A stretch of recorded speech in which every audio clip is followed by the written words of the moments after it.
টি-20 ক্রিকেটের সময়টা দারুণ যাচ্ছে বাংলাদেশ দলের। অধিনায়ক লিটন দাসের নেতৃত্বে স্মরণকালের সেরা সময় কাটাচ্ছে বাংলাদেশ টি-20 দল। 2026 টি-20 বিশ্বকাপের আগে পুরোদমে চলছে প্রস্তুতি।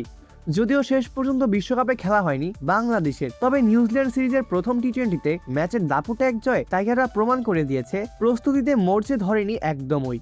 কিউইদের 6 উইকেটে হারিয়ে সিরিজের শুভ সূচনা করেছে বাংলাদেশ। অধিনায়ক হিসেবে বাংলাদেশের সফলতম টি-20 অধিনায়ক কি লিটন দাস? পরিসংখ্যান তো তাই বলছে। অন্তত 10 আন্তর্জাতিক টি-20তে বাংলাদেশকে নেতৃত্ব দিয়েছেন এমন অধিনায়কদের মধ্যে জয়ের হারে সবচেয়ে বেশি এগিয়ে আছেন লিটন।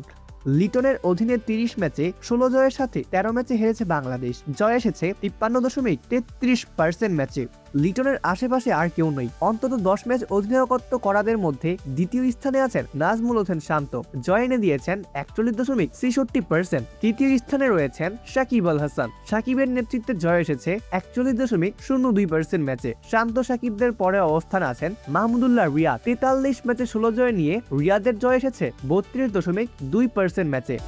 এক নজরে বাংলাদেশের টি-20 অধিনায়কদের পরিসংখ্যান দেখে নেওয়া যাক। অধিনায়ক ম্যাচ জয় এবং হার, পরিত্যক্ত জয়ের পার্সেন্টগুলো দেখে নেওয়া যাক। লিটন কুমার দাস জয়ের পার্সেন্টেজ 53.33%, ম্যাচ 30টি, জয় 16টি এবং হার 13টি।